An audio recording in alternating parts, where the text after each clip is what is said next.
All right. Only reason I said it like that because that's how Tommy Davidson came in. Oh, boy. He's like, all right. Yeah. Well, all right. We're back here. Sure, boing. Oshin's View, the podcast. Brad, a.k.a. Greg, just starts the camera whenever he wants to, whatever. So, man. You never know. You got to stay on point because the mic might be hot. The cameras might be hot. So I'm already ready to jab and everything. So this next topic is pretty much, it was inspired by a close friend of mine, family member, and it's not just him alone in this vein that we're going because there's a lot of people out here that does this thing consistently. It seems to me that some of the most down-to-earth people, some of the most people that are some of the most caring, generous, they show you great gestures all the time. They can't get away from toxic relationships. Now, what I mean by toxic relationships, we're talking about to umpteenth. I'm talking about everybody is always thinking, how the fuck are these two people together? They don't fit. See, but this whole thing about don't fit, I don't want to blame the women, but when people like to sit around there and talk about, opposites attract. Oh, yeah. I don't blame them, but I'm blaming them. I don't want to blame y'all. I don't want to blame y'all, but I have to at this point. I have to blame you at this point. Because opposites attract. And I think that's all. I've always personally thought that was a problem. Me personally, I need more commonality in all my relationships. I need to have more in common with you than you being a complete stranger. Because that's what happens to me. We're not science projects. All this, opposites attract. When I hear that, I swear to God, that's all I think of is science. You know what I'm saying? That's all I think of is science. Like, ions and, the molecular structure. Damn all that. We are humans. Right. I need now granted, I don't want it to be so boring where it was like, you like potato chips? I like potato chips. Mm-hmm. You like sneakers? I like sneakers. You from New York? I'm from New York. Let's get married. Right. You know what I'm saying? No. But at the same time, it seems that the people that are actually, and I'm not going to say that somebody is toxic. Toxic is not a caring person, but it's a lot more selfish behavior on the toxic side. I'm thrilled to hear what little brother has to say because something's telling me he's an expert in this Welcome to my playground, sir. This is where I live. Me and fucking toxic man, but it's toxic relationships, and I'm not glorifying toxic relationships in any way, shape, or form. It's just that I'm familiar with them. It's not about opposites attracting. It's, of course, relationships you have common ground. It's about you feeling like you know the potential of this person, and they've shown you how great they can be. But they've also shown you consistently how bad they can be. But that great is so great that you're willing to stick around through the bad. That's the most toxic shit I've ever. That's the most toxic shit I've ever. I'm about to say the same thing. This shit is crazy. So the way I want you to continue because that sounds like, and Will can appreciate this one. That sounds like an acquired taste. So I want you to continue. So let me get this straight. Some people like you. I'm going to hang around for all this bad shit. Because until I see. Not until I see. I've already seen the great. You see the glimpses? I've seen glimpses of the great. We might have had a great run. Now all of a sudden shit's getting bad. But instead of severing ties, you stay around just like a fiend waiting for that next hit. But the fiend is chasing that first high. Yeah, and a relationship is chasing that first feeling of harmony, of peace, of I know we can get back to this if we do this.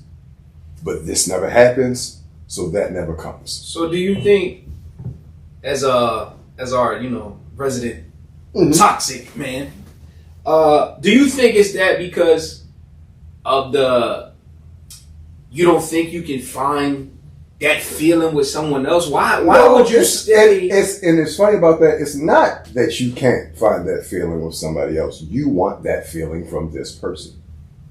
and you know that that person is capable of it, and you want that person to be what they once were. But maybe they can't, maybe they can. Let's find out. You ever thought to yourself, maybe that person was a flash in the pan? Oh, fuck it. 100%. 100%. And you have your doubts, and you may eventually sever. I mean, everything comes with, its limits. Everything has a cap. Once you're fed up with something, you're done with it, you're done with it. But the chase, the thrill, the excitement of, are we done? Are we getting back together? Are we not getting back together? So you just never going to get married, huh? No, I'm eventually going to get tired of this shit. But as of right now, I'm...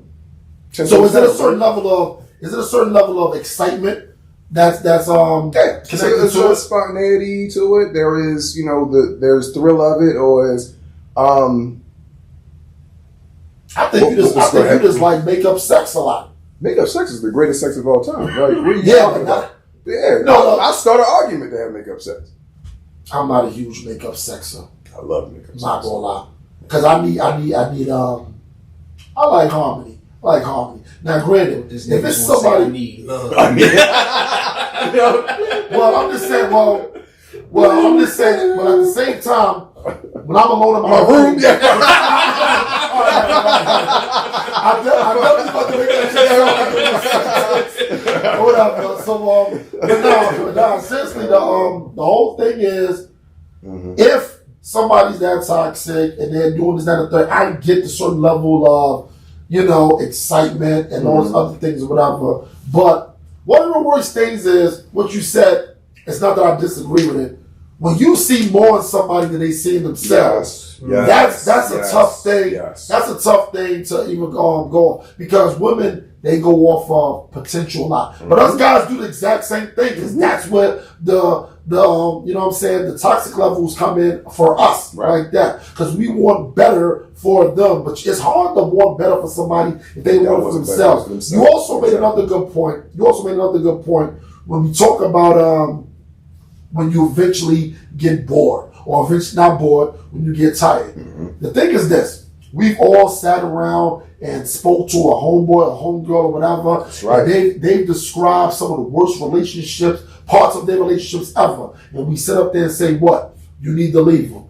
I guarantee you, nobody in the history of life has ever left somebody because we've said... that doesn't happen that way. Like, it never happens that way. I don't care what he or she has done.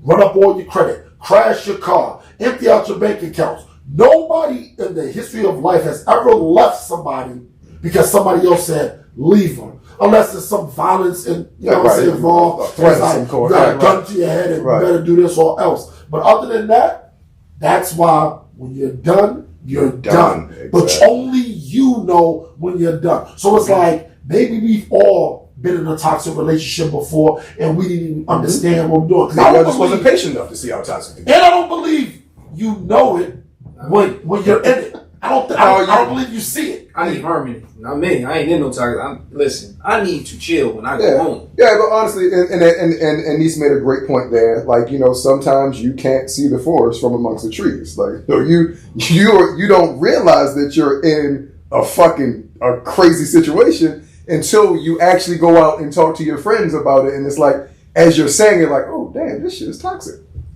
What am I doing right now? But it's and then you stay. And you stay. You also start questioning yourself. You also start questioning yourself. Start questioning yourself because now you have a whole period where you start to try to understand, okay, I can't control this person. They're actually doing who they are.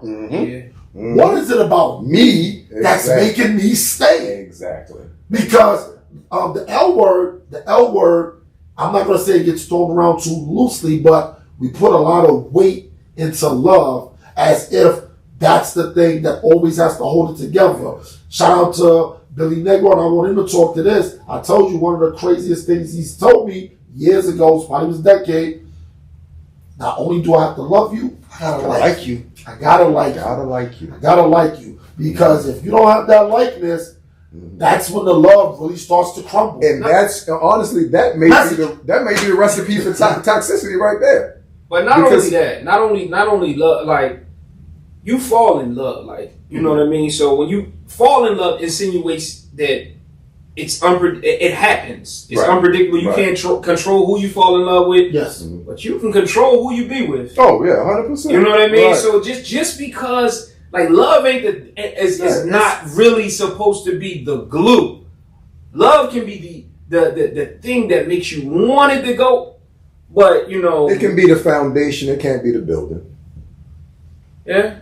And I believe that one of the most overused and untrue statements of all is love conquers all. Yeah. Because love don't conquer shit. Love complicates. And that's why and that's why I like the word like.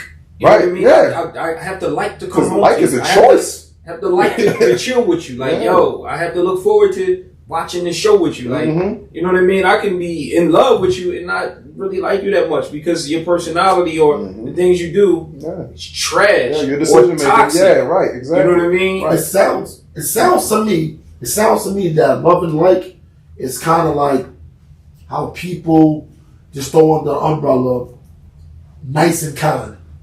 Those are two different things. Yeah. Those are two different things. And I always like to go there because I'm not gonna lie. It was like 3 years ago that it was broken down to me what the two are. Nice and There's a difference because for all my life I've always threw them under the same umbrella or whatever. And I was simply, without getting into the entire conversation, without getting into this entire conversation, me and this gentleman had, I asked him if he was nice.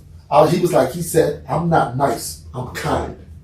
Then he explained to me what being kind was. And he was like, well, I was like, well, what's nice? He was like, I can choose to be nice, but I can choose to not be nice either, or whatever. And I was like, damn, I never thought about it that way. Because I always kind of thought the two were synonymous. But having a kind heart. And that's what he said. He was like, kind is more connected to your heart, who you are as a person, your core being. But he was like, nice, that's a choice. Yeah. He said, I can wake up, I can choose to be nice to you, or I can choose not to be nice to you. That doesn't mean I'm any less kind. Like that. So I was like, oh, okay. So with Will, with his thing with like and love, I was like, yo, this is what it is. So, you know, so for the most part, people just need if you can grit and bear it, then fine.